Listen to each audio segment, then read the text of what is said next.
오늘 저희들에게 주신 말씀은 요한복음 19장 23절부터 30절까지 십자가 밑에서 같이 읽으시겠습니다. 시작. 군병들이 예수를 십자가에 못 박고 그의 옷을 취하여 네 깃에 나눠 각각 한 깃씩 얻고 속옷도 취하니 이 속옷은 호지 아니하고 위에서부터 통으로 짠 것이라. 군병들이 서로 말하되 이것을 찢지 말고 누가 얻나 제비 뽑자 하니 이는 성경에 저희가 내 옷을 나누고 내 옷을 제비 뽑나이다 한 것을 응하게 하려 함이러라. 군병들이 이런 일을 하고 예수의 십자가 곁에는 그 모친과 이모와 글로바의 아내 마리아와 막달라 마리아가 섰는지라. 예수께서 그 모친과 사랑하신 제자가 곁에 섰는 것을 보시고 그 모친에게 말씀하시되 여자여 보소서 아들이니이다 하시고 또 제자에게 이르시되 보라 내 어머니라 하신대 그때부터 그 제자가 자기 집에 모시니라.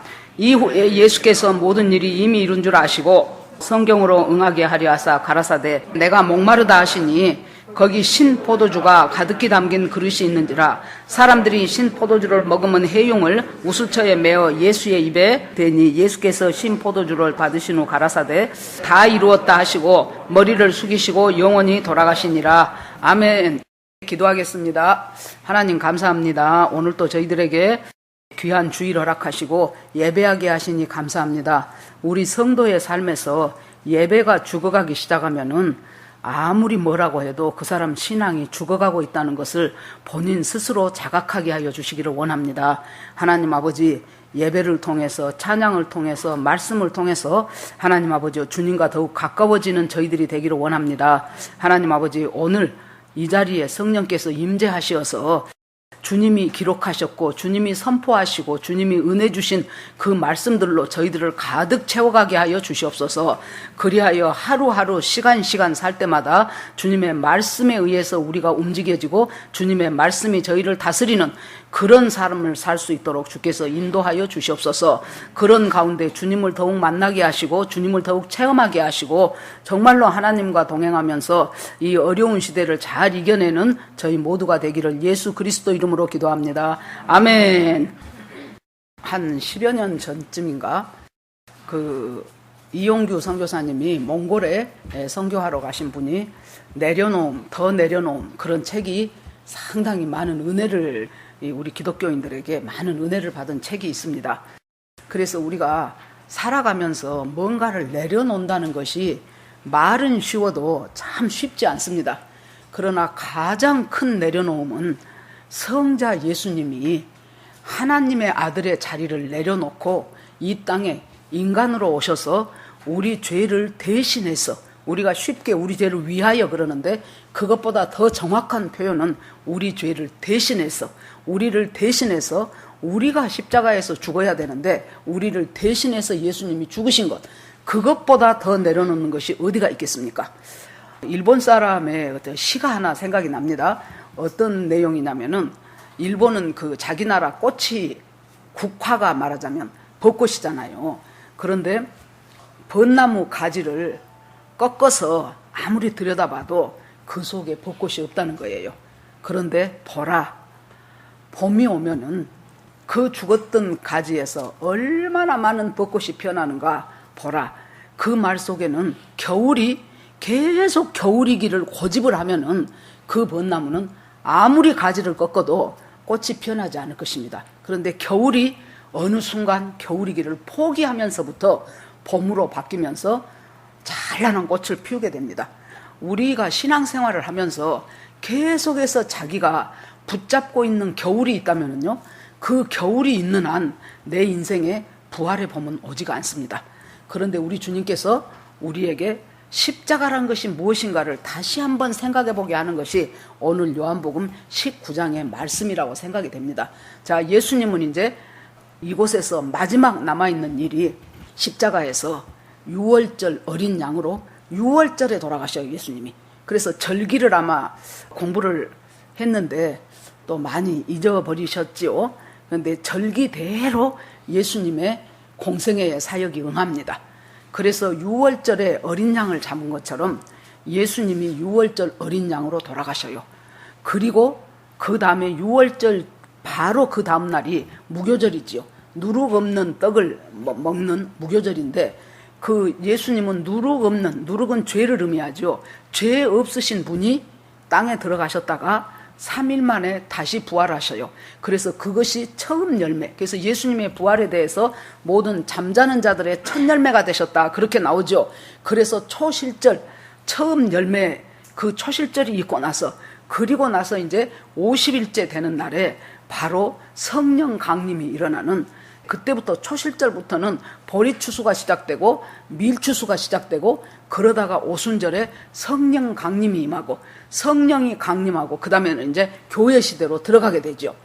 이런 절기까지도 전부 다 예수님의 초림과 재림에 맞춰져 있습니다. 그래서 범절기는 오순절까지고, 그 다음에 이제 이스라엘 달력으로 7월달이 되면은 가을절기가 시작이 돼요. 그래서 7월 1일은 나팔절이 시작이 됩니다.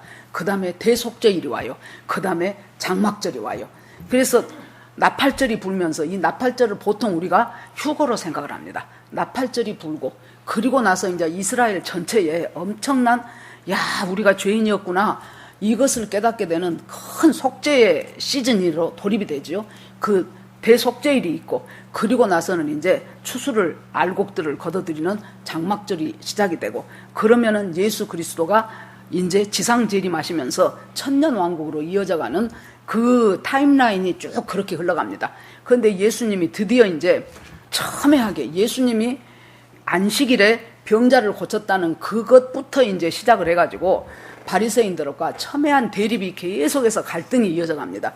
그것보다도 이 바리새인들한테는 자기들에게는 완전히 종교가 어떤 화석화되어 버렸어요.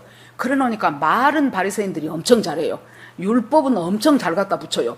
그런데 그들의 삶이나 이 모든 것들은 도저히 능력이 없어요.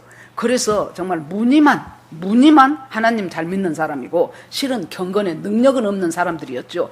그런데 예수님이 와서 그곳에 있는 사람들이, 저분은 지금까지 우리를 가르친 바리새인과 서기관과는 전혀 다르다는 거예요. 말을 하면 그대로 돼요. 내가 생명의 떡이니라 하면은 예수님은 곧 오병이어로 생명의 떡을 먹어버리는 거예요. 내가 빛이다 그러면은 나면서부터 장님 든 사람 예수님은 눈을 뜨게 하는 거예요.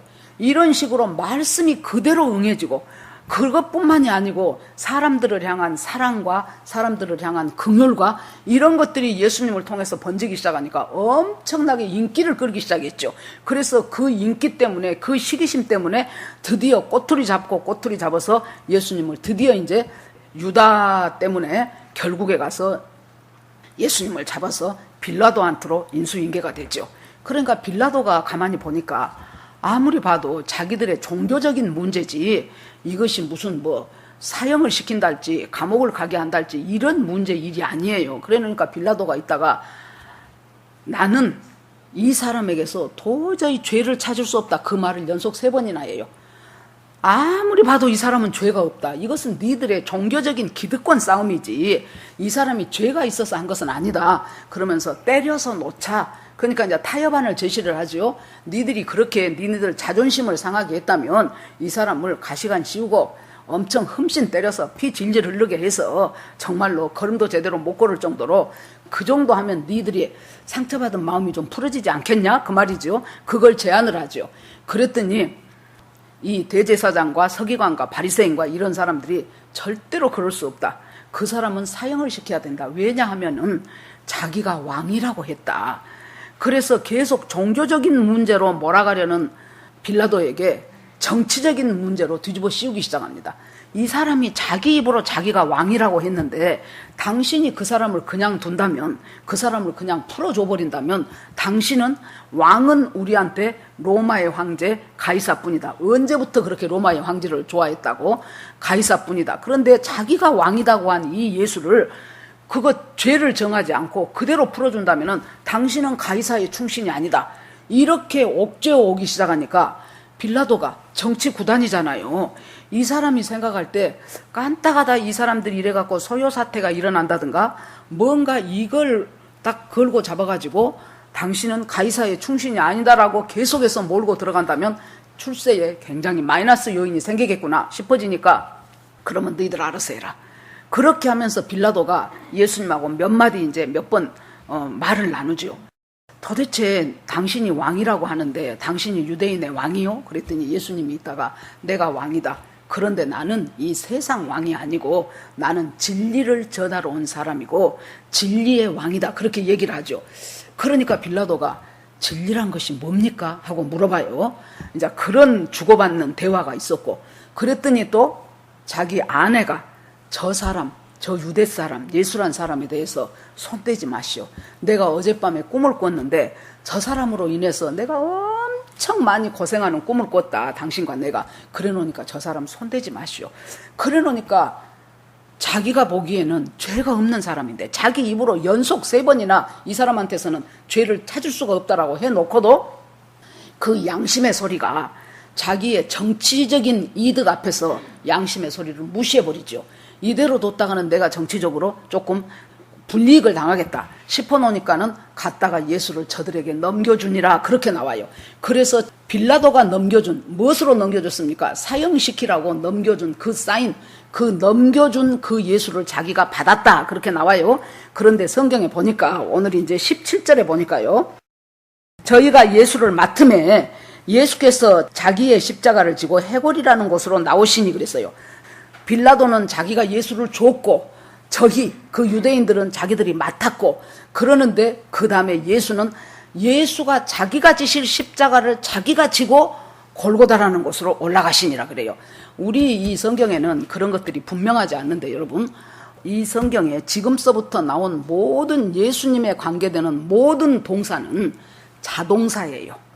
타동이나 피동이나 이런 것이 아니에요. 누군가 억지로 시켰기 때문에 어쩔 수 없이 했다거나 피동사가 아니고 타동사가 아니고 자동사이고 또 태는 뭐예요? 능동태예요. 그러니까 본인 스스로 십자가를 진 것이지 빌라도가 넘겨줬고 저것들이 넘겨받아서 예수님한테 십자가를 지운 것이 결코 아니다라는 거예요.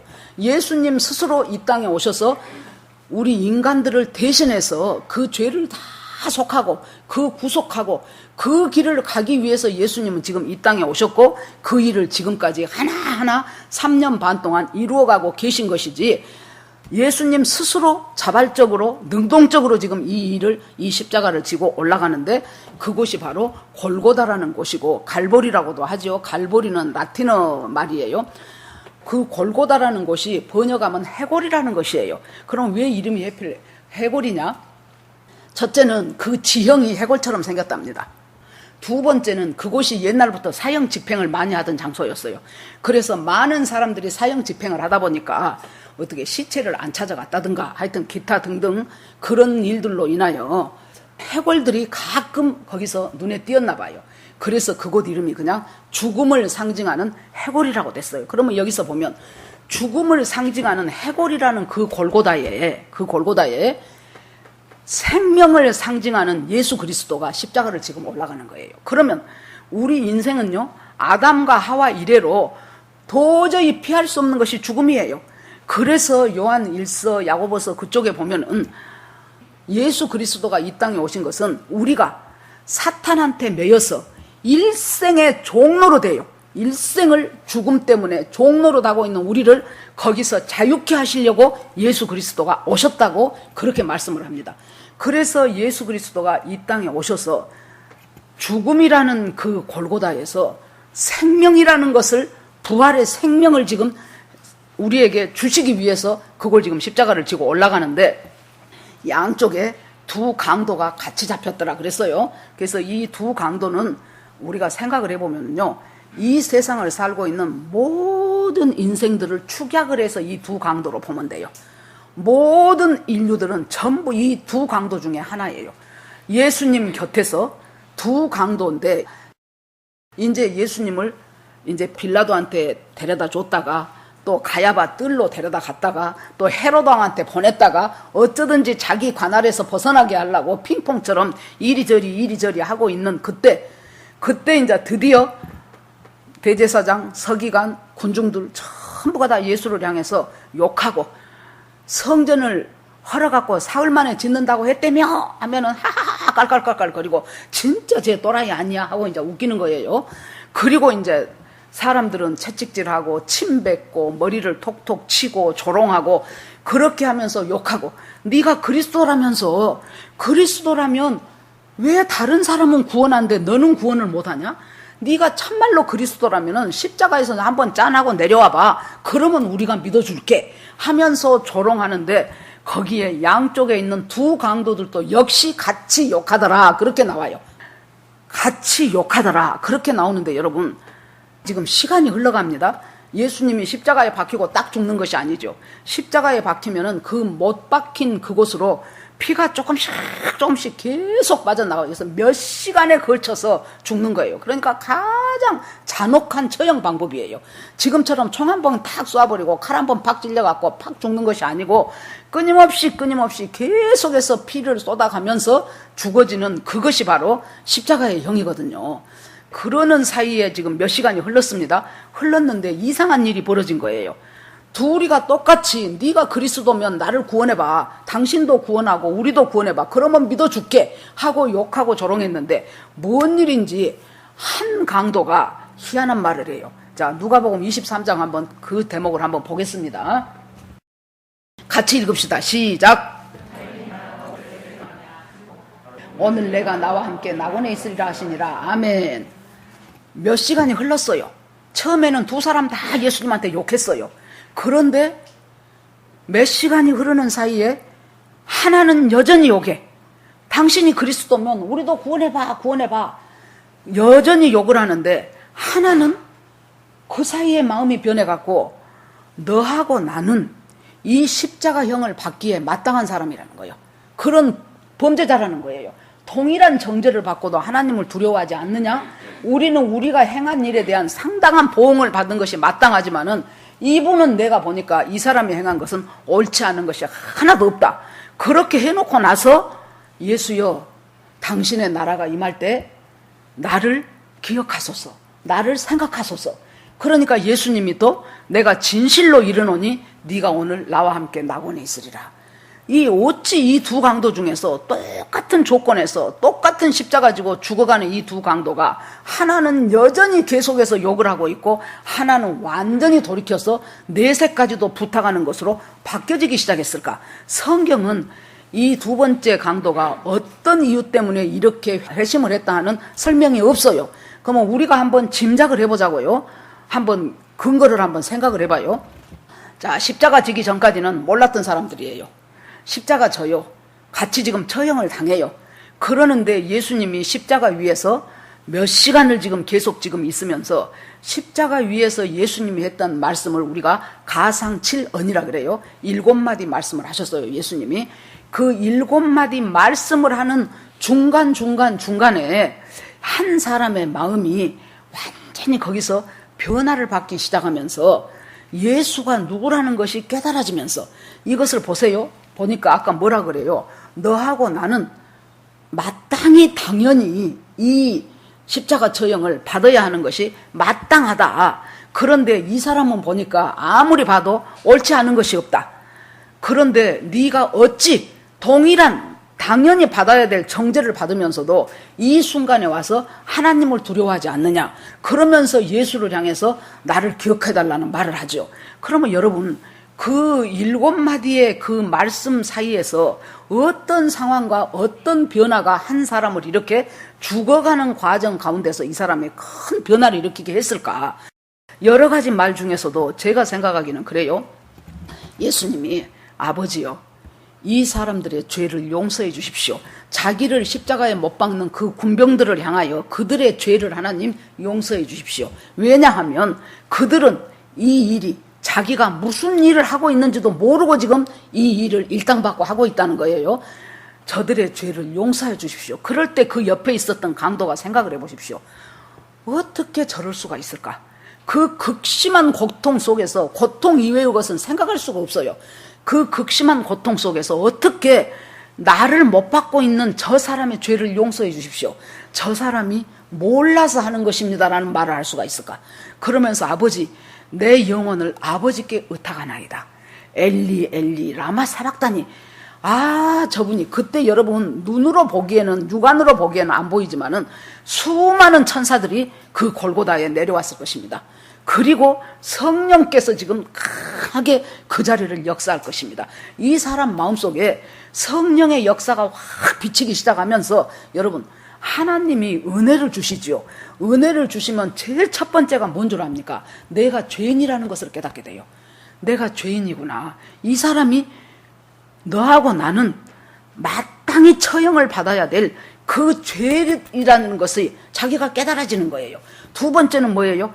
나는 내 인생, 내 멋지게 나 살고 싶은 대로 살았는데 내가 그동안 살아온 모든 내 삶의 궤적이 한마디로 하면은 사망 속에서 살았고 사망을 향해서 가다가 결국에 가서는 영원한 사망인 지옥으로 가는 것이 나의 지금 정해진 운명이었구나. 그것이 성령의 조명으로 깨달아지는 거예요.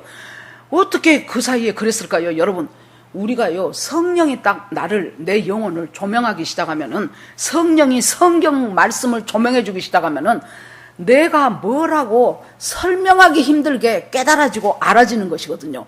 그래가지고 이 사람이 보니까 나는 결국에 가서 영원한 사망에 가는 길을 뭣도 모르고 그 길을 걸어가고 있었구나. 그렇게 하는데 여러분, 지금 자기가 이 십자가 지고 죽어가는 이 마당에 자기가 그것을 어떻게 뒤집을 수 있겠습니까? 자기한테는 주어진 시간도 별로 없어요. 어떻게 자기가 새 인생을 살 수가 있겠습니까? 그런데 딱 보니까 뭐예요? 자기 옆에서 죽어가고 있는 그 예수 그리스도, 십자가 지고 죽어가는 그 예수 그리스도가, 저분이 바로 그냥 나하고 똑같이 죽어가는 하나의 행악자가 아니고 저분이 바로 하나님의 아들 예수 그리스도고 우리를 살리러 이 땅에 오신 분이구나. 그것이 깨달아지는 거예요. 그러니까 세 번째로 뭐예요? 예수 선생이요, 예수요, 당신의 나라가 임할 때에 나를 생각하소. 자기의 내세를 의탁을 해버려요. 그러니까 예수님이 네가 정녕 오늘 나와 함께 낙원에 있으리라. 여러분, 우리는 성경을 읽지만은 그 말을 옆에서 누가 들었다고 생각해 보세요.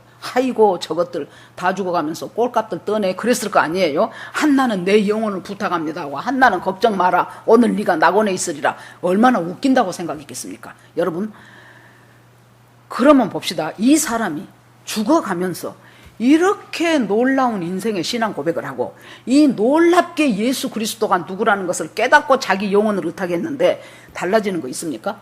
죽어갈 따름이에요. 그때 예수님이 짠 합니까? 짠 안 해요. 죽어갈 따름이에요. 약속 하나 딱 던져줘요. 그 약속이 뭐예요? 네가 오늘 정녕 나와 함께 낙원에 있으리라. 엄청난 약속으로 그 구원을 받는 사람이죠. 모든 인간은 이 두 강도 중에 하나예요.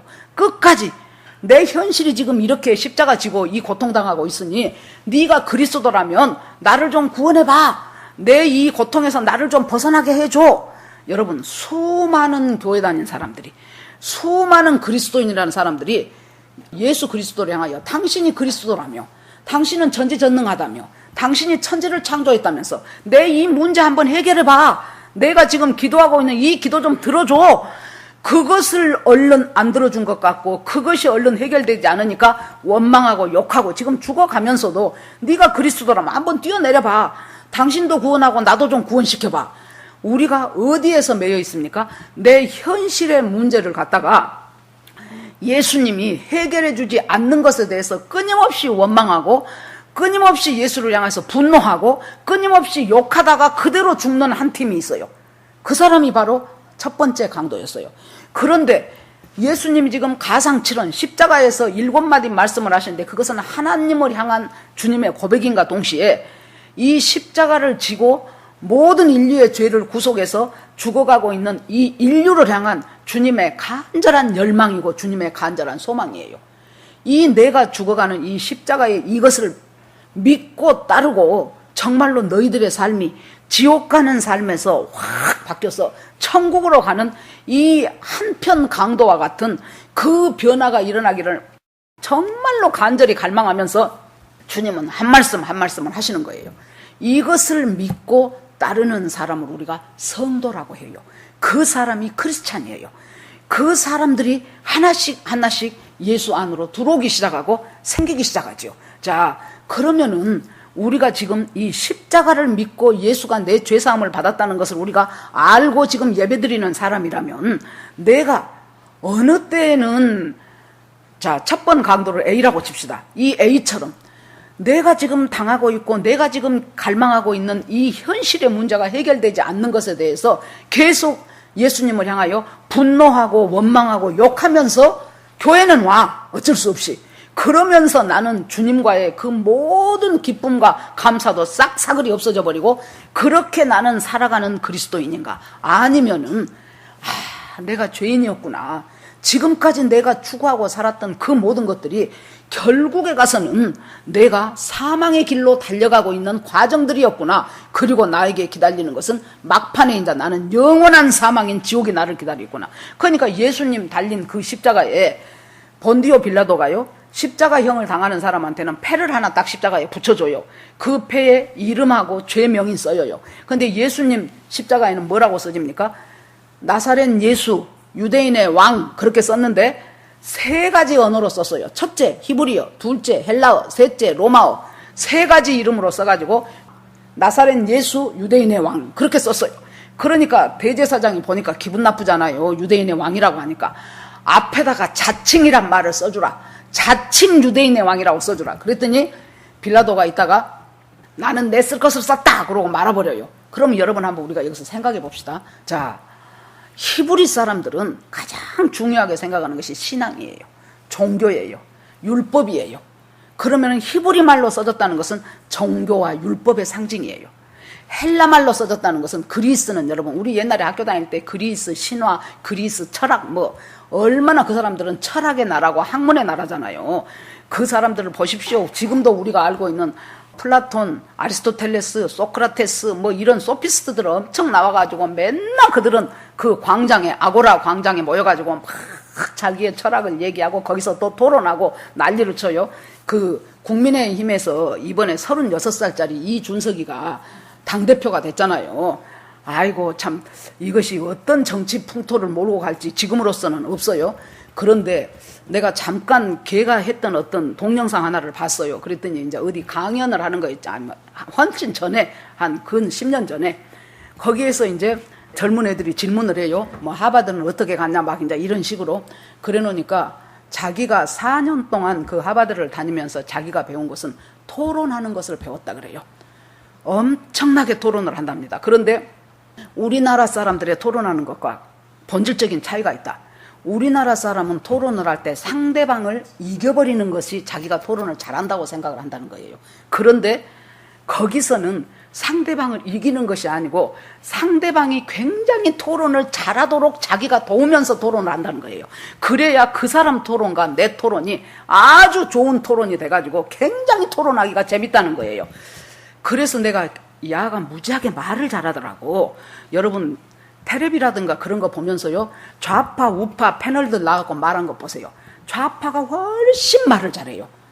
우파는 그러면 됩니까? 뭐 이런 식으로 꼴통 같은 소리만 하고 앉았어요. 그런데 이쪽에 애들이 진중권이나 그런 애들 나와봐요. 아주 나발나발나발 아주 너무너무 잘해요. 그래서 내가 엄청 진중권 싫어라 그랬거든요. 그랬는데 그때 변희재하고 NLL 문제 갖고 하는데 팍싹 깨지더라고. 그런데 그때 거기서 변명하지 않고 내가 몰랐었다고 말해서 괜찮네 그랬더니 이제 조국 사건 때문에 결국에 가서 이제 이 사람이 거기에서 절대로 그렇게 해서는 안 된다 그러면서 자기가 동양대 교수해갖고 막 그런 얘기들 나왔었잖아요. 알고 보니까 아버지가 목사님이더라고. 그래서 제가요 간간히 기도해요. 하나님, 분명히 목사 아들로 엄청 뭔가 교회에서 상처받은 것이 많았을 것이다. 공부는 잘하고 머리는 좋았는데 그런 애들일수록 그 어떤 부조리함과 이런 것들 때문에 엄청난 응어리가 있어가지고 저것이 자연 발생적인 사회주의자가 됐구나. 제가 이제 그 생각 제 스스로 이제 한 거예요. 그래서 가끔 가다가 제가 목사님 아들이 이렇게 나와서 뭐 하면은 알게 되면은 간간히 기도를 해요. 그래서 진중권 기도하고요. 또 요새 아나운서 중에서 김성주 아나운서 있죠. 그 사람도 목사님 아들이더라고. 주영은 목사님 아들이더라고. 그래서 목사님 아들인 사람들을 제가 보면은 가끔, 열심히는 안 하지요. 가끔 한 번씩 생각하고, 하나님 어찌됐든지 간에 하나님 좀 불쌍히 여겨주시고 좀 돌봐주시라고. 그러는데 그 토론 문화를 엄청 잘하다 보니까 여기에서 이 사람은 어떤 좌파 말 잘한 사람하고 배틀을 붙여놔도요, 얘가 이겨요. 그래서 이제 아무튼 그것은 이제 우리가 사담이고. 그러면 보십시오. 이 헬라 철학, 그 철학자들이 얼마나 토론을 많이 하고 토론문하고요, 철학문하고 수사학이 발달하고 그것이 지금 헬라예요. 그 헬라의 상징은 뭡니까? 지혜와 지식이요. 그러니까 지혜와 지식의 상징이 헬라예요. 그 헬라어로 써졌어요. 유대인의 왕이라고. 그 다음에 세 번째는 로마 말로 라틴 말로 써졌어요. 유대인의 왕이라고. 로마는 뭡니까? 그 당시에 힘과 권력의 상징이에요. 그러면 보세요. 종교, 율법, 지혜, 지식, 힘, 권력, 이것의 왕이라는 거예요. 예수님이.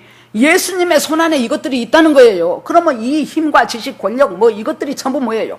얼마나 이 세상을 살아가는 사람들이 그건 내 것 삼고 싶어서 그렇게도 추구하는 것이 바로 지혜와 지식이고 율법과 종교고 힘과 권세잖아요. 그것들을 그렇게 추구하고 살아가는 우리를 향하여 그것의 왕이 예수 그리스도다 하고 지금 본디오 빌라도는 그냥 지가 쓰고 싶어서 썼을 거예요. 그러는데 하나님이 그 손길을 주장하여 하나님이 본디오 빌라도가 쓴 그 패를 통해서 모든 인류에게 너희들이 그렇게 갖고 싶은 돈과 명예, 너희들이 그렇게 갖고 싶은 지혜와 지식, 너희들이 그렇게 갖고 싶은 힘과 권세, 거기다가 율법, 종교, 신앙까지 그 모든 것의 왕이 예수 그리스도인데 그 왕이 뭐 하려고 지금 십자가에서 우리를 구원하기 위해서 죽어가고 있는 그 예수 그리스도의 십자가가 무엇인가를 너희들이 좀 제대로 알고 따라오라는 거예요. 이것이 지금 십자가 위에서 있었던 일이에요. 그 다음에 십자가 밑에서는 뭔 일이 있었습니까?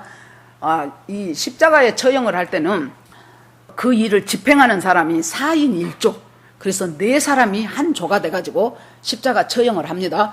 그런데 이제 이제 처형 당하는 사람의 유품이 있을 거 아니에요. 옷이 됐든 무엇이 있든 그 유품은 이 집행하는 사람들 몫이에요. 그래서 그 사람들이 예수님 옷을 하나씩 이건 너 가져, 이건 너 가져 하고 나눠요. 그런데 마지막 남은 이제 지금으로 하면 팬티요. 마지막 남은 그 속옷, 이것을 4등분을 하자니 그거 4개로 쪼개갖고 뭐 하겠습니까? 그러니까 그러지 말고 차라리 제비를 뽑아서 한 사람이 다 가져가자. 그러니까 좋다 하고 있어요. 지금 십자가 위에서는 지금 한 강도가 완전히 지옥으로 가고 있는 그 강도, 이대로 죽었으면 그 사람은 그대로 지옥이에요. 그 영혼이 음부예요.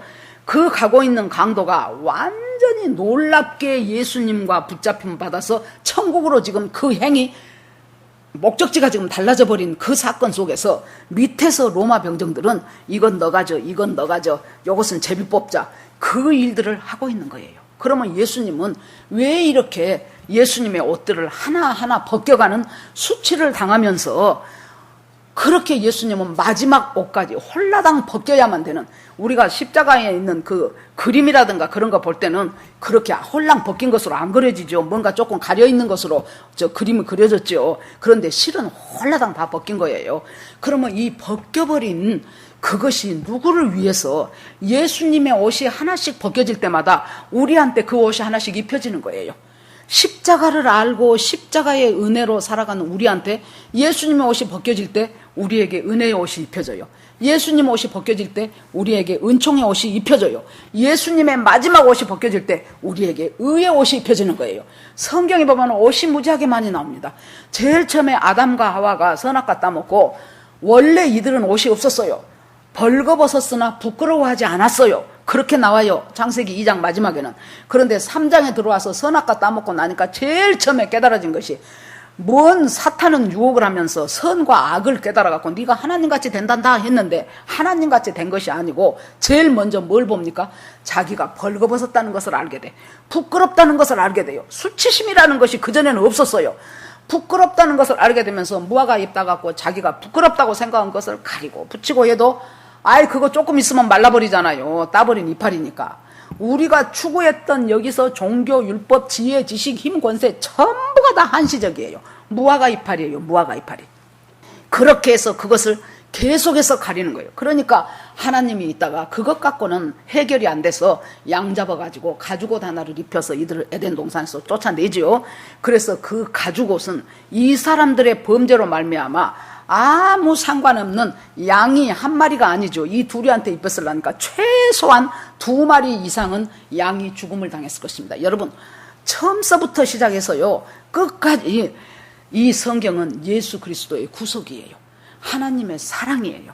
요즘 계속 자유 게시판에 지금 요한계시록을 올리지요. 이번에 제가 이 요한계시록을 올리면서는 저한테 오는 것이 뭐냐 그러면, 그곳에서 그전에는 인 나팔 대접 그래 가면서 나팔 대접 때 첫 번째 나팔 때 이런 일이 있고 또 뭐 대접 때는 저런 일이 있고 그러는구나, 무시무시하네 그랬는데, 그 중간중간에 보니까요, 얼마나 하나님의 사랑이 면면이 흐르고 있는 걸 알겠더라고. 여러분, 한 2주 전인가 설교했던 그 7장에 봐보세요.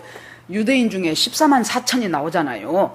두 증인이 나오면서 그 두 증인이 14만 4천을 전도하고, 그 14만 4천이 유대인을 전도하는 특공대가잖아요. 자, 휴거되고 난 이후에 이 세상이 지금 환란기로 접어들 때 주님께서 그 마지막 때에 유대인의 구원을 위해서 남겨놓은 사람들이 바로 두 증인과 14만 4천이었죠.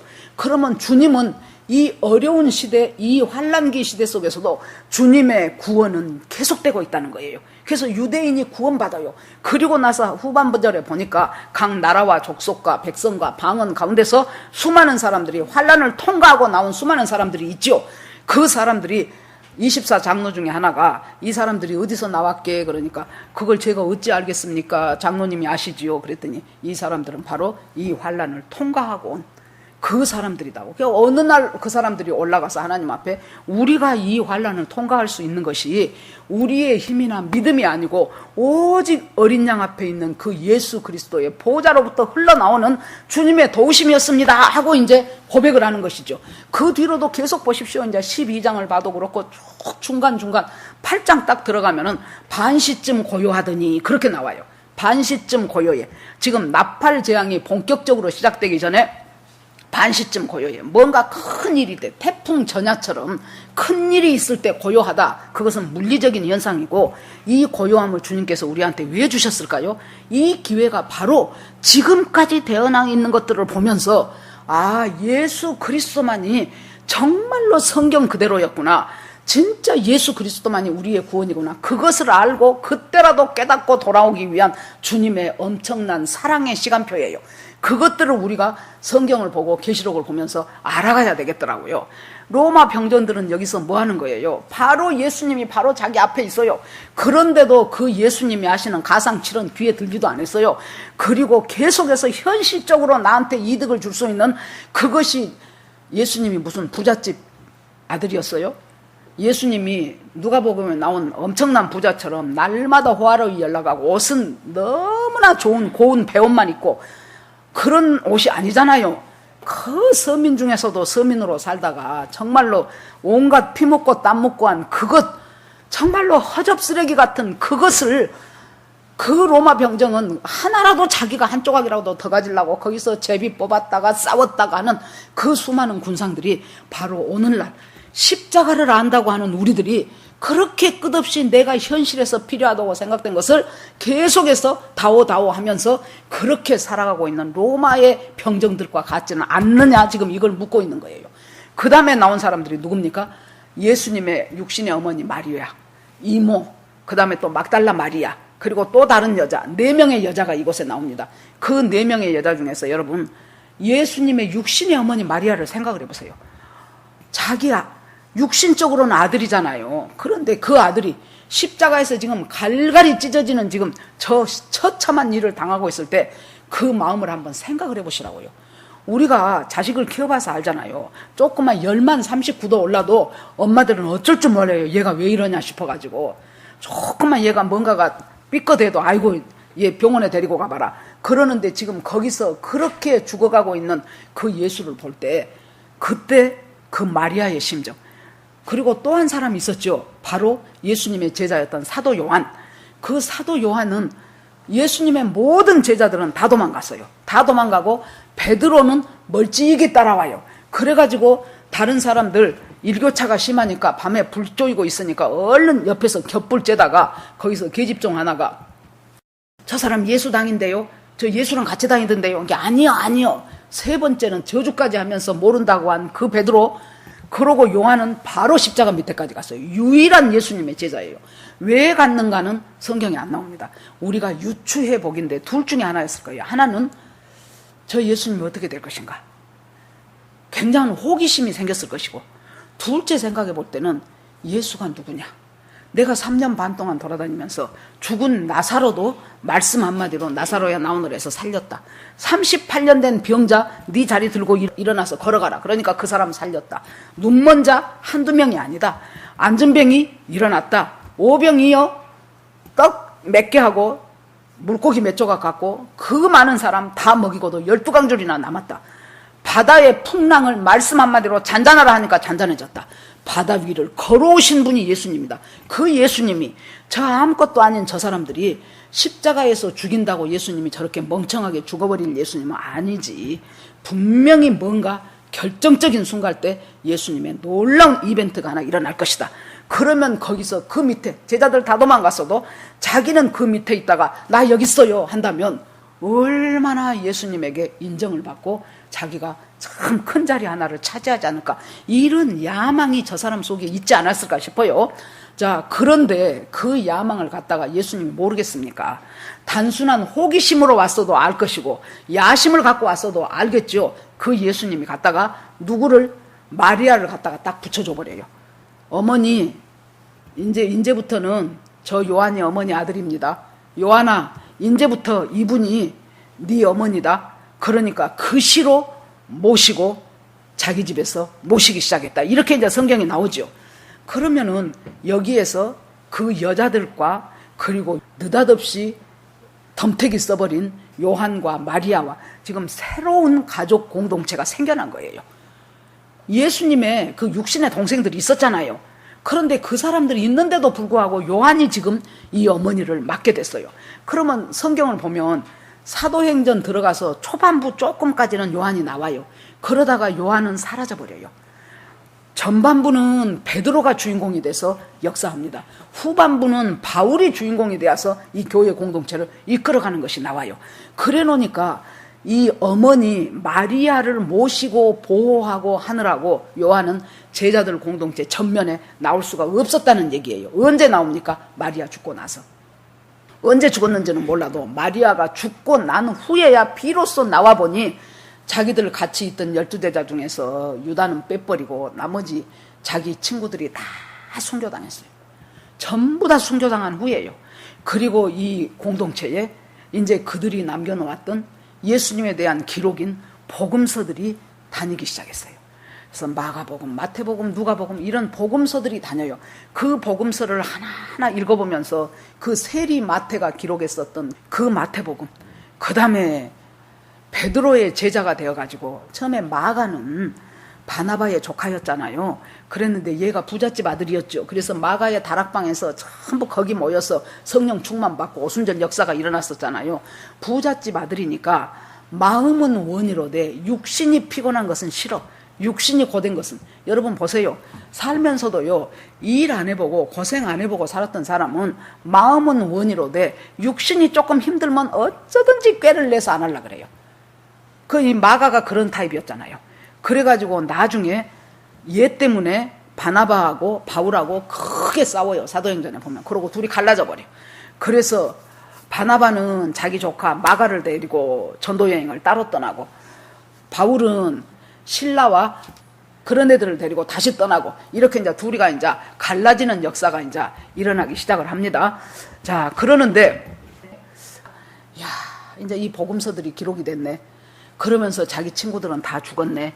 그러면서 이제 이 요한이 생각하니까 그때 그 사람들이 미처 덜 기록했던 것, 관점이 조금 다른 것, 그것들을 가지고 자기가 요한복음을 보기 시작하죠. 그러니까 우리가 마태, 마가, 누가 세 복음을 공관복음이라 그러죠. 공통적인 관점에서 쓰인 복음서다 그 말이에요. 요한복음은 딱 따로 떨어져요. 왜 그렇습니까? 요한은 완전히 예수 그리스도의 신성을 기록해 놓은 것이요. 그래서 기적이라고 안 해요. 전부 요한복음은 표적이라 그래요. 기적은 미러클이지요. 표적은 사인이에요. 무슨 사인입니까? 예수 그리스도가 하나님의 아들, 우리의 구원주 되신다는 신성을 강조한 것이 요한복음입니다. 그러면 여러분, 우리가 이 인생 살아가면서요, 아까 말했던 것처럼 어떤 식으로든지 우리 인간은 시험을 받아요. 예수님도 시험을 받았어요. 광야에서 40일 동안 금식하고 사탄에게 이끌려 시험을 받죠. 그때 시험 세 가지를 가만히 생각해보면 우리를 시험하는 모든 시험이 그 세 가지 속에 다 들어있어요. 예수님을 했던 그 시험 우리한테 똑같은 문제 내줘요. 똑같은 문제를 내도 우리는 맨날 못 푼 것이 인간들이에요. 그래서 첫째, 40일을 굶었으니 얼마나 배고프겠습니까? 이 돌을 가지고 떡덩이가 되게 해라. 그것은 뭘 말하는 것입니까? 지금 당신한테 가장 필요한 욕망, 배고픔이지요. 가장 필요한 욕망, 자기 만족을 위해서 살아 그 말이에요. 우리가 뭘 하고 해도 내 만족이 없으면 살아가기가 힘들어요. 네가 원하는 그 욕망, 그 욕망을 성취함으로 갖게 되는 그 만족, 그것을 위해서 살아는 것이 바로 사단이 우리를 시험하는 첫 번째 시험이에요. 두 번째는 높은 데서 뛰어내려라.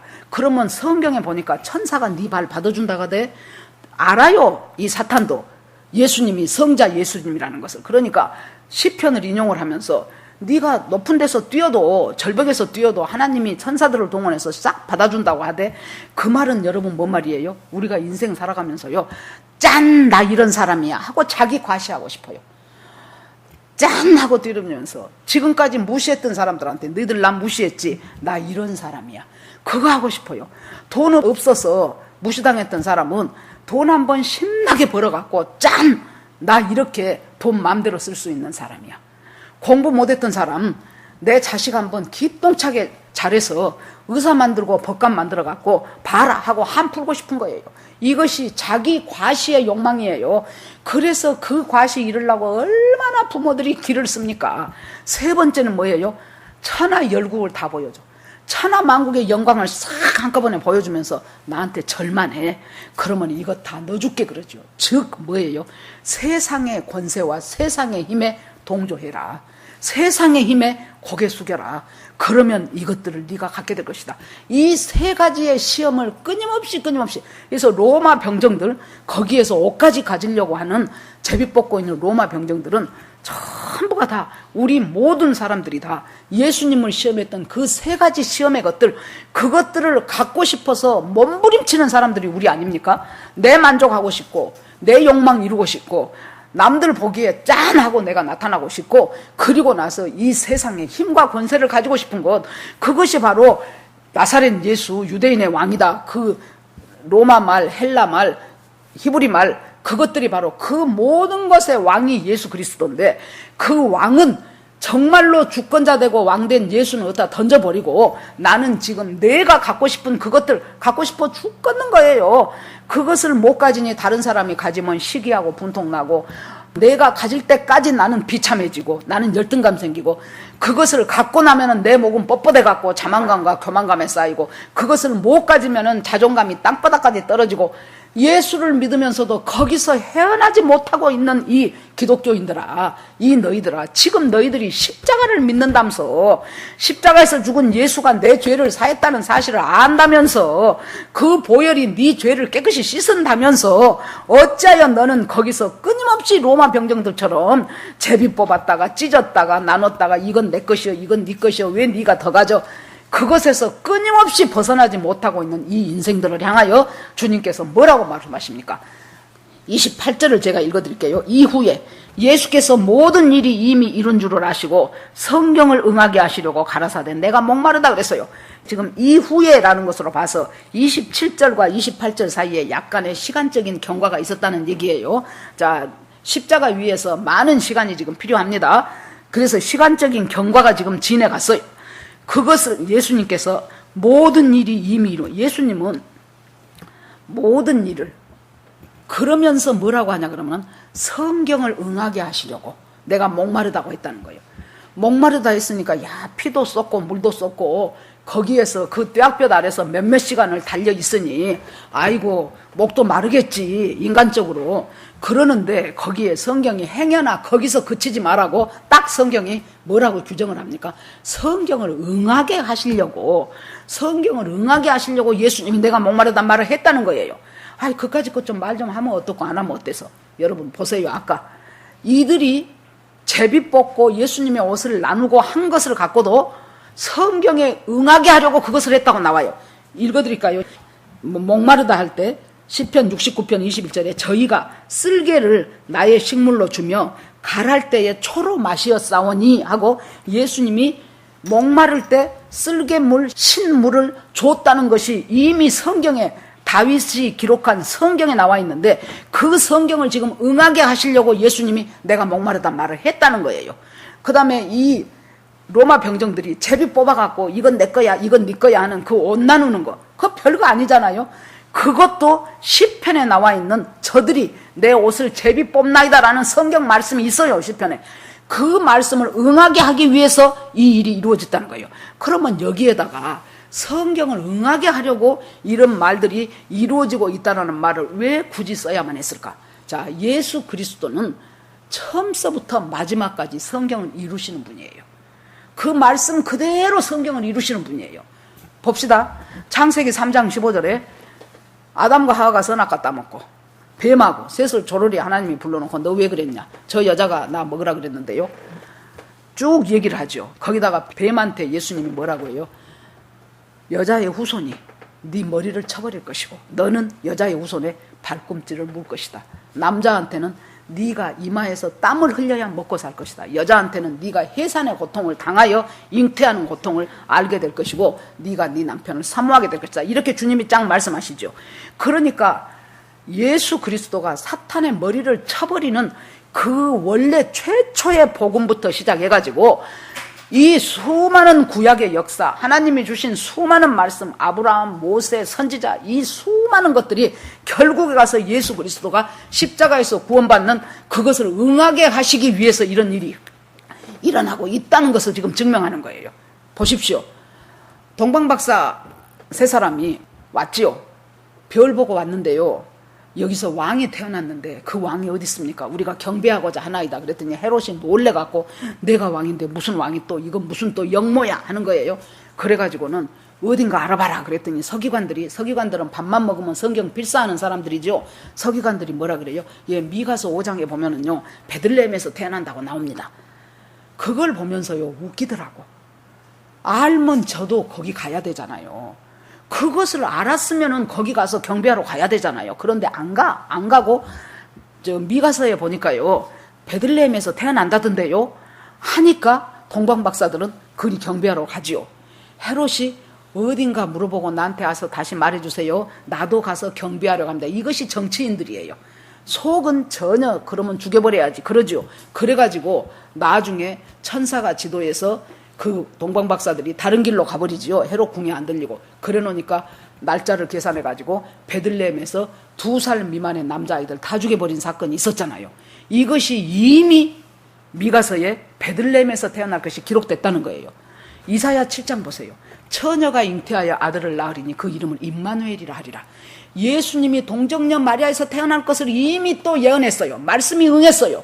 그 다음에 이사야 9장에 보니까 이방의 땅 갈릴리가 영화롭게 되었다. 이 말은 복음이 갈릴리를 중심으로 지금 영화롭게 번져가고 있다는 것을 말해요. 스가랴 9장 9절에 보세요.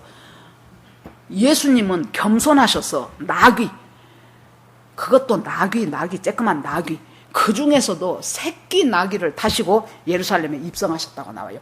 이 모든 것들이 지금 전부 말씀을 응하게 하시는 거예요. 그래서 예수님이 창세기 3장 15절부터 다시 오실 재림하실 그 예수님까지 모든 예수님은 바로 말씀대로 그러면 지금 여기서 십자가 지고 있는 그 시점까지도 예수님은 말씀이 지금 응하고 있다는 사실이죠. 그러면 지금 우리가 여기서 예배드리고 있는 2021년 6월 20일인 오늘 이 시점에 예수님의 말씀은 계속해서 지금 움직이고 있고 활동하고 있고 응하고 있다는 거예요. 그리고 나서 예수님이 내가 다 이루었다. 이제 마지막 말씀이죠. 테텔레스타. 이 말은 제가 여러 번 해서 여러분들이 너무나도 잘 아실 것입니다. 노예를 팔 때 노예 주인이 노예 시장에 가서 팔아요. 얼마입니까? 그러면 1,000만 원입니다. 그러면은 이 사람을 자유케 해주고 싶은 사람이 그 돈을 갖다가 노예 주인한테 주고 이 사람을 향하여 이제 당신은 자유요 하고 자유를 선포해 줄 때 그때 돈 딱 지불할 때 테텔레스타이 돈 다 지불했습니다. 그 말이에요. 주님께서 그 창세기 3장 15절서부터 있었던 그 모든 말씀이 예수 그리스도의 삶을 통해서 완전히 지금 다 이루어져 버린 거예요. 그 모든 구원의 역사, 구속의 역사가 다 이루어졌어요. 우리는 그 구원과 구속받은 속에서 우리는 하나님의 새로운 가정이 되고 새로운 피조물이 되고, 그래서 보라, 모든 것은 다 지내갔고 이제는 새 것이 되었다도 하는 새로운 피조물로서의 삶이 우리한테 주어진 거예요. 그런데 그 주어진 삶을 살아가지 않고 계속해서 로마 병정들처럼, 아니면 A라는 그 강도처럼, 당신이 그리스도라면은 내가 원하는 것 좀 들어줘봐. 능력이 없어서 못 들어주지 않아? 그것 좀 들어줘봐. 내가 구하는 것, 그 기도 좀 응답해줘봐. 그러면서 그것이 자기 뜻대로 되지 않기 때문에 계속해서 불만하고 불평하고 원망하고 분하고 욕하면서 끝까지 주님을 붙잡지 못하고 지옥으로 떠나버리는 수많은 예수 믿는다는 사람들, 불신자는 말할 것도 없어요. 수많은 예수 믿는다는 사람들, 주님이 얼마나 마음이 아프겠습니까? 우리들을 향하여 너는 그 두 번째 강도처럼, 첫째, 내 죄구나, 내가 이렇게 죄인이었구나. 둘째, 내가 잘한다고 한 모든 것들이 실은 사망으로 가는 일들을 나는 지금 계속 하면서 살아왔구나. 셋째, 도저히 다른 방법은 없네. 오직 예수만이 나를 구원할 수 있는 유일한 방법이고 내 내세를 책임질 수 있는 분이 바로 저분이구나. 그랬다고 해서 갑자기 예수가 이 사람을 살려주냐고요? 이 사람이 십자가 위에서 내려와갖고 다시 해주냐고요? 아니에요. 자기하고 똑같이 죽어갈 따름이에요. 그러면 우리가 여기서 한 가지 붙잡고 가야 될 것이, 예수가 내 인생 가운데 전혀 뭔가 능력이 없는 것 같을 때가 있단 말이에요. 내가 하나님 앞에 열심히 구해도 응답도 안 되고, 열심히 해도, 그때 어떤 목사님 몸부림 마음부림을 아무리 참아도 자기 형편은 바뀌지 않았다 그래요. 그래서 자기는 이제 나는 목사를 그만하랍니다. 하나님, 도저히 나는 애는 둘 낳고 가족은 4명인데 열심히 따라와 주던 자기 사모가 벌써 얼굴에 너무 지쳤더라는 거예요. 인생 살기가 너무 고달퍼서. 그래서 나도 이제 그만두고, 하나님, 내가 이제 이 목사 자리 그만두고요. 아마 모르면 몰라도 지금 그런 목회자들이 저는 많으리라고 봅니다. 개척? 말이 좋지요. 100개 개척하면 그 중에서 제대로 우리 교회 정도 자립할 수 있고 100여 명 이상 교인 되는 이 정도 교회는 100개 중에서 잘하면 한 서너 개 될까요? 최고로 많이 잡으면 한 5개 될까? 그러면 뭐예요? 저희들이 이렇게 교회를 올 때 그 총신대 밑에 어떤 교회가 하나 있어요. 맨날 이름이 바뀌어. 그것은 목사님이 바뀌었다는 소리죠. 맨날 이름이 바뀌어요. 뭐 언제는 주님의 교회라겠다가, 언제는 뭐 더 풍성한 교회라겠다가 막 이름이 계속 바뀌어. 인테리어만 계속 더 멋져져. 수많은 사람. 전에 언제가 오래전에 신학교를 나오고 목사 안수를 받은 사람 중에서 먹고 살 길이 없으니까, 여러분 보세요. 교회가요, 옛날처럼 말뚝만 꽂아놔도 70년대, 60년대, 70년대 그때는 여기다 교회 합니다 하고 말뚝만 꽂아둬도 교인들이 와서 헌신하고 자기들 헌금 내서 교회 짓고 열심히 처리하고 부르짖고 그렇게 하면서 교회가 세워져 갔던 시대가 있었어요. 그때는 여러분, 제가 68학번이다 그랬잖아요. 그 60년대 후반 70년대 초반에 캠퍼스에 점심시간에 가면은요, 막 애들이 기타 쳐요. 주로 그 예수 믿는 그룹들, CCC 애들은 CCC 애들대로 저쪽에 모여있고, IVB 애들 저기 있고, 조이성교회, 뭐 UBF 해갖고 자기들끼리 으쌰으쌰 기도하고, 또 연합에 같이 1년에 한 번인가 그 정도씩 연합해갖고 우리가 또 큰 집회를 하자 하고, 그러니까 25%가 기독교인이 될 정도로 그렇게 되어져 가다가 지금은 여러분 어디 가서 교회 다닌다는 말도 제대로 못해. 교회 그러면 코로나의 온상지 그렇게 돼버려. 그래가지고 애들이 교회 다닌다 그러면 요새 학생들이 그런데요, 너 아직 안 끊었어 그런데요. 뭐 요구르트요? 그렇게 얼렁얼렁 끊게? 너 아직 안 끊었어? 이 정도로 되어져 가는 이런 상황 속에서 여러분, 내 기도대로 응답되지 않는 무능한 예수님, 내가 내 내세를 부탁하기에는 너무나 무능하잖아요. 피 찍찍 흘리면서 나하고 똑같이 죽어가는 힘없는 예수. 그런데 우리가요, 성령이 나한테 임하게 되고 성령의 조명이 있어지고 성령이 내 마음을 비추기 시작하면서 그 예수가 바로 우리를 살리는 위대한 구세주라는 것이 알아지고 깨달아질 때 내 영혼을 부탁하나이다. 오늘 당신의 나라가 임할 때에 나 좀 기억해 주세요 하고 내 영혼을 부탁하는 사건이 생겨요.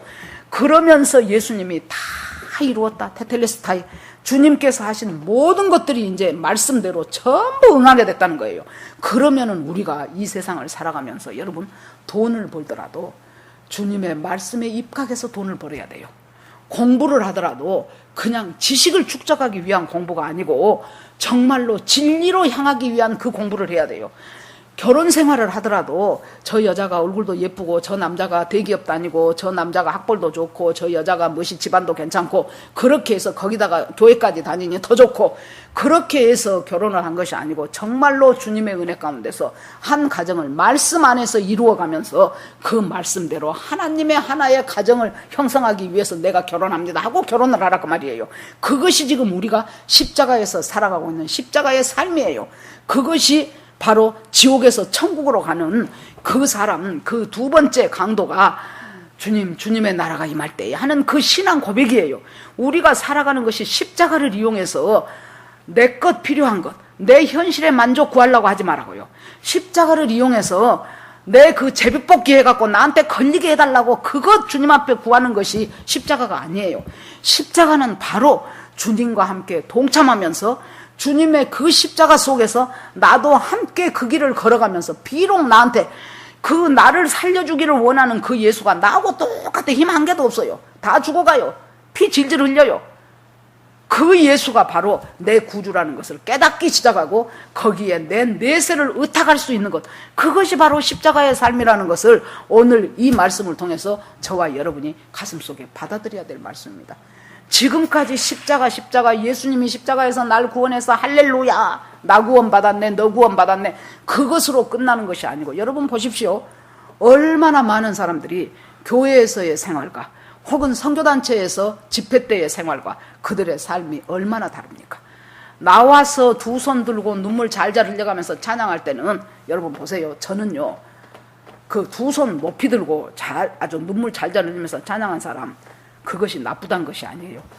저것이 진짜로 믿음이 저렇게 괜찮을까? 이제 그렇게 돼요. 두 손 잘 높이 들고 눈물 잘잘 흘리고 집회 끝나고 나서 갈 때 누가 지차 조금만 끼어들기만 해봐. 저 개 같은 것 저런 것들은 집에서 운전을 안 해야 돼. 집에 있어야 돼. 십자가를 안다면서 그렇게 두 손 들고 하나님 사랑한다면서 여러분 십자가의 삶이 무엇이라는 것을 그래서 주님은 결론적으로 십자가는 자기 부인이에요.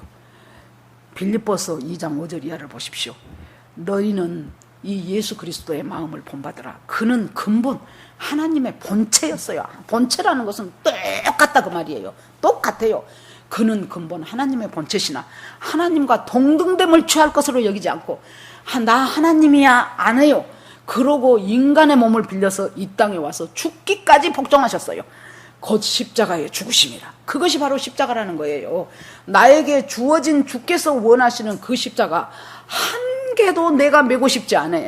내가 귀찮은 것 안 메고 싶어요. 내가 힘든 것 안 메고 싶어요. 내가 손해난 것 안 메고 싶어요. 그러고서 오직 주님은 우리를 구원했다고만 하는 이 엉터리 같은 로마 병정 같은 신앙을 우리가 지금도 고수하고 있다면 오늘 이 예배 이후로 그것이 완전히 바뀌어지는 저와 여러분이 되기를 주의 이름으로 축원합니다. 예, 이 시간에 주여 한번 부르며 같이 기도하겠습니다.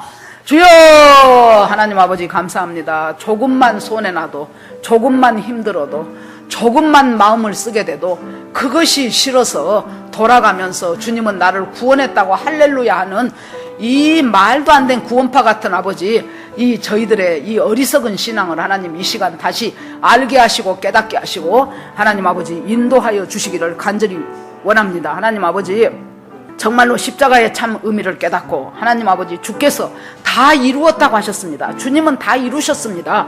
그리고 그 다 이룬 주님의 영역 안으로 우리가 들어와서 같이 살아가기를 주님이 원하십니다. 하나님 그것은 내 힘으로 안 됩니다. 하나님, 내 의지로 안 됩니다. 하나님 아버지, 오직 예수 그리스도의 은혜 안에 살아갈 때에 하나님, 그것이 가능한 삶이라는 것을 저희들이 압니다. 주여, 하나님, 저희들과 동행하시고 함께 하시고 날마다 주님의 아버지여 그 하늘로 올려 퍼지는 그 간절한 기도 속에 우리가 그 기도의 사람들이 되어질 수 있도록 주께서 우리를 함께 해주시기를 원합니다. 모든 것을 주께 올리고 우리를 구원하신 예수 그리스도 이름으로 기도합니다. 아멘.